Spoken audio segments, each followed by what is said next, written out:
Assalamualaikum warahmatullahi wabarakatuh, and good evening to Miss Shera and the audience. So today we got a very young, inspiring writer here. So before we start my interview, I will shortly introduce Miss Shera Zulghafar. So Miss Shera Zulghafar, or her real name is Noah Zulghafar. She was born in Ipoh, Perak, and received her early education in Methodist Girls' School, Ipoh. She is an international Islamic University Malaysia alumni majoring in political science. She is a fan of a prominent artist in Malaya, which is P. Ramlee, and she is inspired by Hamka and Pramoedya Antatoe. And for her, the writing is a form of escapism. So, Miss Shira, so thank you so much for coming today. And can you You. can you introduce yourself and your background, your writing background? Okay, Assalamualaikum. And thank you, Afika, for inviting me. It's such an honor to be invited and to be interviewed because I'm still a very young author, very new to this industry. But thank you so much for inviting me. My name is Shera Zulghafar, and I am known as Shera Zulghafar in the industry, the book industry. And I've been writing since actually a very early age, 13 years old, but Mhm. I professionally started my career as an author at the age of 21, actually, in 2017, when I was Mhm. first offered to publish my first novel, which is Berhenti di Hati Kamu. It was published in 2018. Yeah. So I started my writing career professionally in 2018, but initially I wrote a novel as early as 13 years old. So that's how I began. So it was noted in the back of your novel saying that writing is a form of escapism. So mind sharing your experience in becoming a writer? Okay, so when I was 13 years old, like any other schoolgirl, school is full of stress, Yes. and writing is some sort of an escapism for me Mm. because I'm able to create this one bubble where I'm able to express myself more Mhm. freely Yes. instead of being limited to people's perceptions of it, and etc etc. So I created this bubble to express myself, and Mm. actually I took on a challenge by Mm. my younger sister Mhm. because I was not good in Bahasa Melayu when I was a girl, when I Ah. was a kid, Mm. at school. I was not that good in Bahasa Melayu. So my Mm. younger sister, she always scored A in Bahasa Mm. Melayu. And one day she challenged me. She was like, how about you write something in BM? And that's how I kicked off my career as an author, because of a challenge by my younger sister. Mm. I wanted to prove myself that I'm capable of writing in Bahasa Melayu, and that's Mm. when I created short stories. Actually, I had this Mm. notebook where I kind of write all my ideas, and from that small ideas in my notebook, Mhm. I develop it into a short story, and then I posted it online because during that time in 2009, 2010, we had something called Blogger. So I posted my stories on Blogger, on Penulis Send to You, which is an online platform for you to share your stories with other people. And Yes. that's where I gain confidence in writing Bahasa Melayu, and I continue writing in Bahasa Melayu even until now. So that's actually how I, you know, kicked off my writing career. Thank you to my younger sister, actually. So your younger sister is your turning point where Yeah, you actually, yes. embarking to the writing profession. Mm. Amazing.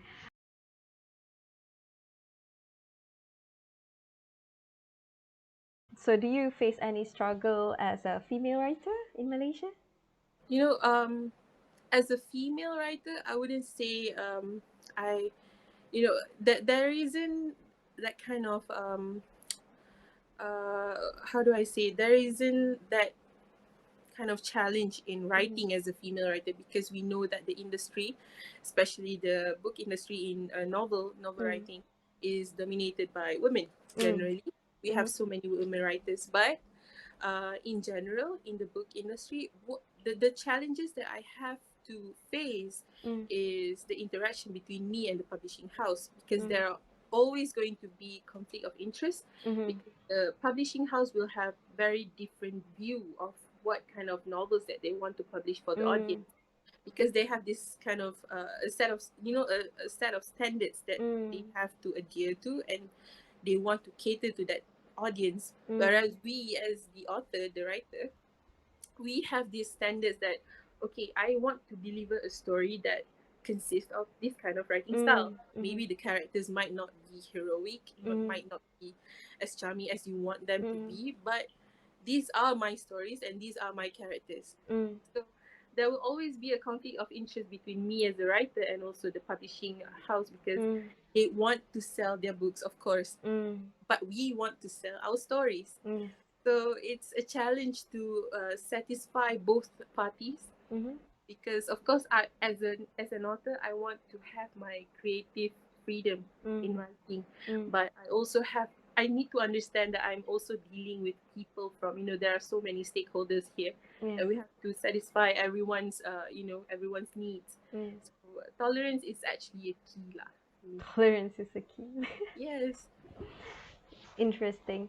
From my opinion, for you to actually develop your own writing skills, you have to experiment with different writing styles, and you can actually like establish like a sort of like your own standard, your own trademark, your own brand.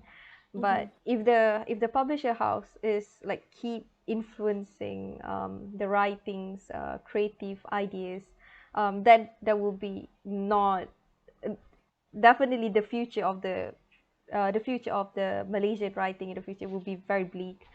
Yes. That is disappointing to hear.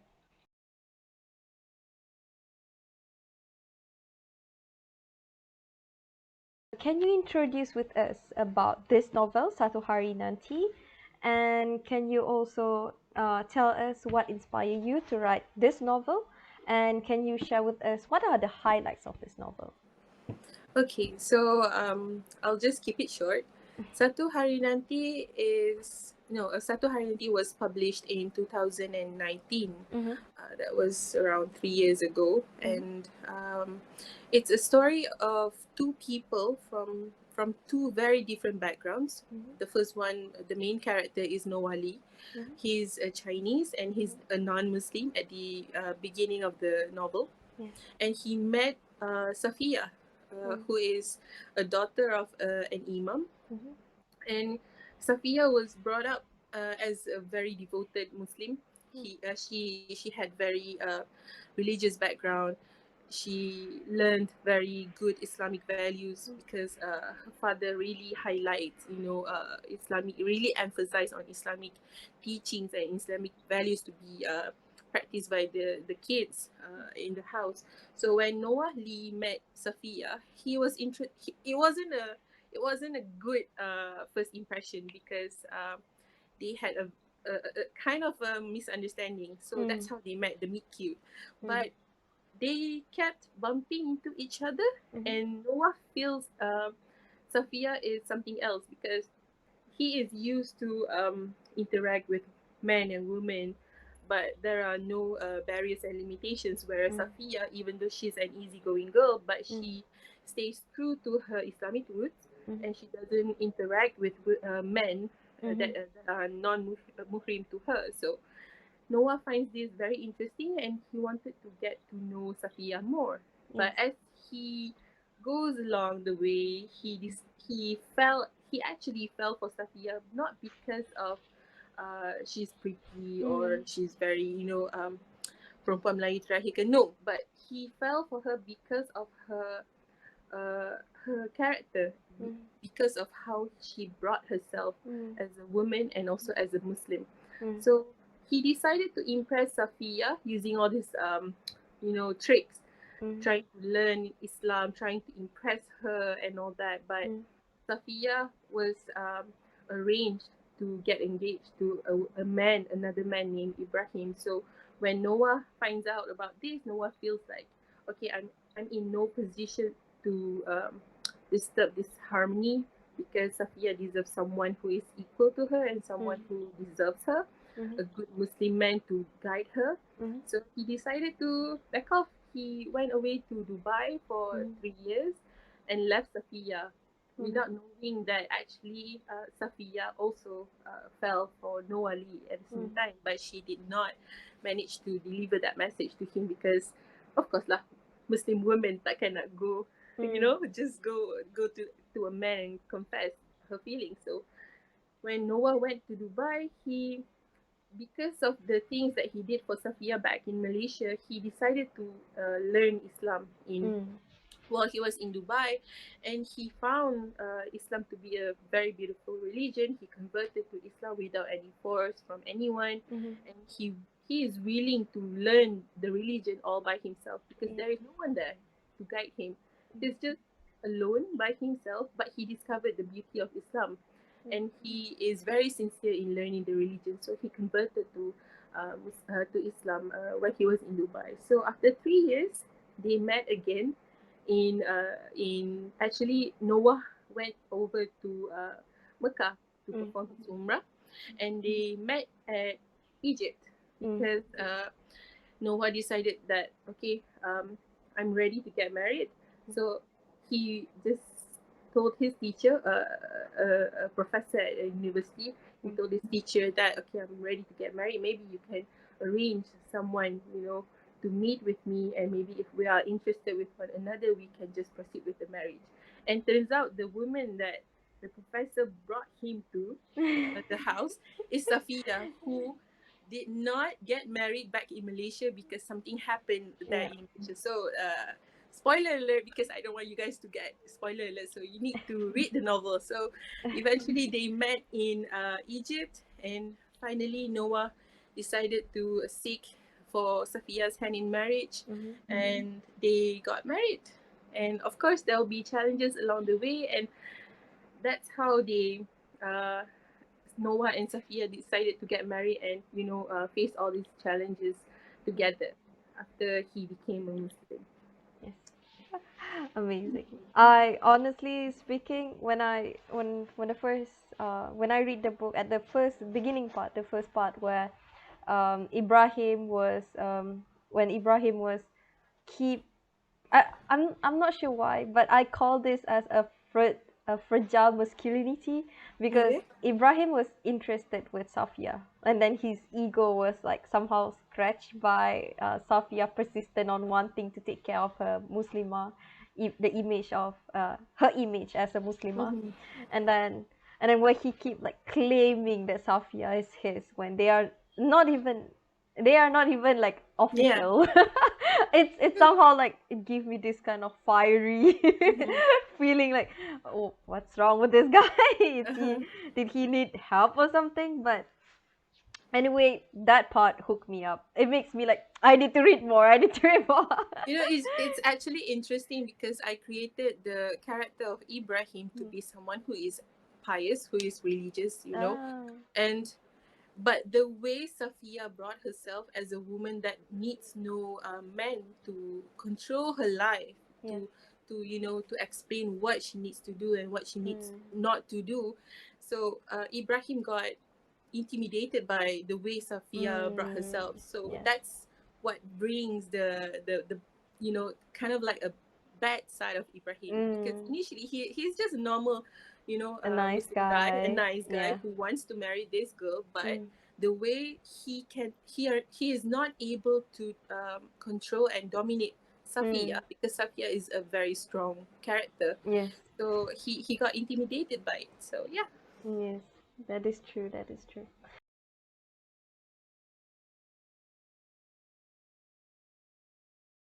I noticed that you actually include several issues related to Islamic communities, such as inappropriate interaction between non-mahram, slandering, backbiting, and also domestic abuse. So, from Mhm. your perspective, what is the prominent Muslim societal issue in Malaysia? Okay, if you ask me about prominent societal issue in Malaysia, I'm very interested to speak about patriarchal issue. You know how, yes, because it is very frustrating even in this age, 2022, we still face the issue of how Muslim men feels like they have authority and they are far more superior than Muslim women. Because I'm not saying that women are more superior than men, of course not. But shouldn't we have equal opportunities to kind of maybe do something that men are allowed to do? Not I'm saying that okay, women should be an imam, of course not, because we know in our holy scripture, in our Quran, already, they already constitute what men and what men can do. But of course, even in this age, patriarchal society still exists, and there are still people who feels like women shouldn't do this kind of things because it's not reflective of your femininity. Yes. And I believe that we shouldn't emphasize too much on that. We should break the barrier between men and women, because both genders have very equal rights, Yes. equal opportunity, should be able to receive equal opportunities in both, you know, maybe in work, Mm. maybe, and also opportunities to do something even greater than, rather than just being limited to this kind of things, that you constitute what women can do. So I think we need to break that barriers and allow women to be given equal opportunities so that we can achieve greater things in the future. Yes. Amazing.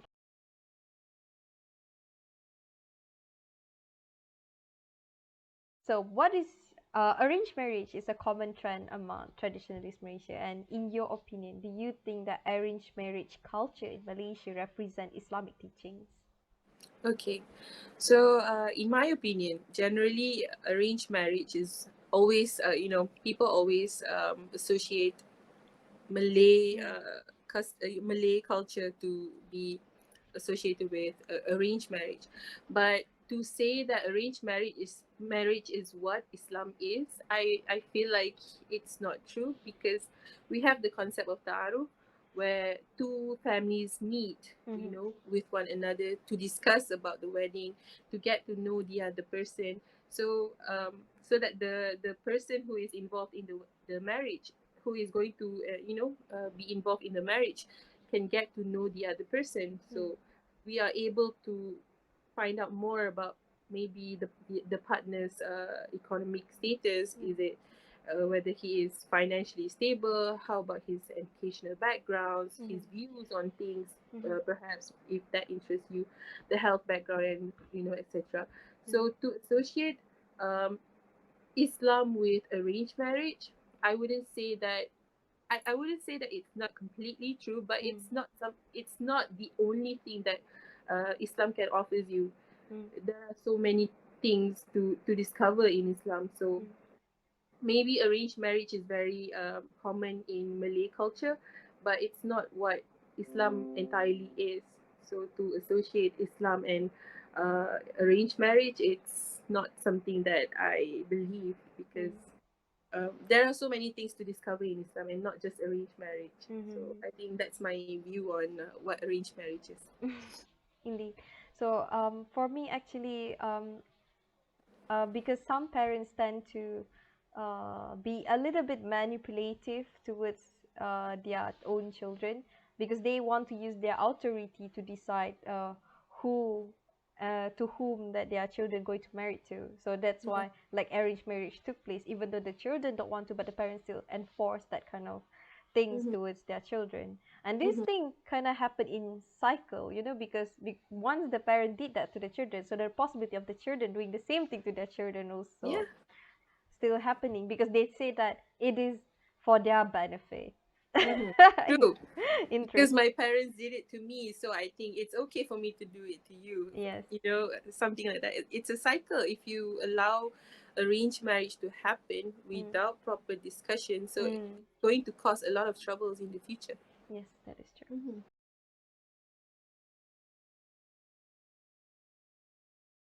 So your books also represent multi-layered culture in Malaysia, and the Mm-hmm. Malay and the Chinese coexist very peacefully together. So do you think that Malaysian will be able to achieve this kind of harmonious relationship Mm-hmm. between race, just like Noah, Audrey, and Safiyyah? Okay. So in my novel, specifically in Satu Hari Mm. Nanti, I highlighted the importance of coexisting between cultures, Mm. because I feel like as an author, I have the creative liberty to express whatever that I Mm. want in my novel. So I want to express my thoughts on how we should eliminate all those barriers between cultures, between societies, where Chinese just need to belong with Chinese people, Malay needs to just interact with Malay people. I want to eliminate that, because if we look beyond skin color, if we look beyond religious backgrounds and societal backgrounds, you just see people as they are. Yes. So when you see people as they are, you are able to interact with one another without having limitations or barriers such as, oh, you shouldn't say that. Because as a Muslim, I only believe in these things. Like, for Mm. example, maybe a friend of yours said that, okay, I just went to the pet shop. Mm. I touched a dog, maybe. Mm. And then you as a Muslim, you say, hey, you cannot say that because I'm a Muslim. You shouldn't say about dogs in front of me. Mm. Because in some scenarios, Muslim people, especially, I wouldn't say Muslim people, I say Malay people are very Mm. sensitive towards this kind of topics. Mm. But if you eliminate that kind of barriers where you see non-Muslims as they are Mm. non-Muslims, if you eliminate that part of what he is, and you Mm. just see them as people, you can actually coexist with one another and see them as normal people. Yes. Because coming from a school such as my previous school, Mm. Methodist Girls School, I had friends from very different backgrounds. Yes. I had more Chinese and Indian friends. I Mm. even still keep in touch with them. So I don't really have that, that kind of perspective where, oh, I shouldn't sit with Chinese people when they, during recess, Yes. when we eat together, Yes. and I was eating something from a Malay store and they Mm. brought something from a Chinese store, and we eat together next to each other, side by side. There is no barriers, there is no limitations to it. Yes. Because in some contexts, people might see that, oh, this is actually very disrespectful. This girl is eating something from the Chinese hawker, Mm. and I'm eating from a Malay hawker, so they Mm. shouldn't sit side by side. So all this politics is Mm. actually dividing the society, Mm. dividing Malaysians. So if Mm. we eliminate all those aspects, we can actually create a community where we are respectful to one another's religion and also our cultural backgrounds, and still live peacefully and harmoniously with each other. Yes. So I think in Malaysia it's all about the race card Yeah. because the main issue here will not happen if they think that their race is better than another. Yeah, I true. think it's not only happened about Malay, it's also happened to other race too, like Chinese and to Indian, because Mm-hmm. they somehow, how can I say it? One of the Malaysian trend when different races mingle together, they will be Mm-hmm. like there will be a casual racism between them, and Yes. they normalize that. And once they normalize that, some people might take it to another level where they say that, oh, my race is better than yours. So, and then the other race will say that, no, because I own the land, so you have to listen to me. So Yeah, yeah. this this is ridiculous. Actually, But yes, because I think even in this age, 2022, people still talk about the race card, how I'm far more superior than you and yes, I own the land. I'm not going to highlight which culture say that, yes, which people say that. yes, But yeah, people always, infuse that kind of conversation into their daily life, mm, and it's actually hurtful yes, for other people to listen to something like that, yes, because there is no one more superior than us by yes. Allah subhanahu wa ta'ala. So always That is remember that. true. That Mm. is true. That is true. And when they have this kind of mindset, this is very detrimental for the future generation because the Yeah. children would definitely take an example of their parents. So if their Yes. parents is racist and always emphasize that their race is better than the other, so the future, obviously their children also will be double racist because why? Yes. The parents enable that kind of behavior on them. So this is very disappointing because it happened in our own country. Because Yes. our country really like promote the diversity of the cultures and races here. But it seems that the people itself unable to relate with the unity, the Mhm. image of unity that a real Malaysian show to the international world. Yes. Yes. Do you have any message or hope for the future generation of Malaysian female writers? Okay, my hope for the future, for the female writers Mm. is, of course, for us Yes. female writers to be able to have that kind of freedom Mm-hmm. and liberty to write whatever genres that we had in mind and Mm-hmm. explore that kind of genre Mm-hmm. the way we want it to be, and not be subjected to, set of standards that are set by the publishing house. Because when publishing house give you this kind of standards that you need to adhere to, in order to publish a book, Yes. they limit your creativity and they limit your freedom to, explore more genres out there. Mm. So my hope for the future is for us to be given more freedom, creative Mm-hmm. freedom, to explore. Maybe for some people they might think that it is a sensitive topic, Mm. sensitive topics, but Ism. maybe sometimes that sensitive topics need to be explored in order for us to wake the society on the reality of today's world. And maybe we can write stories on how Malaysians are divided, because that is the reality. Even though we are a multi-racial, Mm. society, Mm-hmm. but there are still people dividing us in the community itself. So Yes. I want to be able to explore more on that topic Mm. and maybe create a story that can unite us as Malaysians in the future. So that's my hope for female writers, to not be subjected to just maybe love genre, Mm. family drama, and Mm. all those shenanigans, all that conflicts that Mm. they always want us to write Mm. on. So I want to be able to explore more genres in the future. Yes. So thank you so much for answering all my interview question. I am really sorry for all the technical No, it's difficulty that we okay. face today. This is yes, definitely a challenge for having like online interview like this. Yeah. Thank you so much for sharing. Thank you so much for coming today. I really, really appreciate it.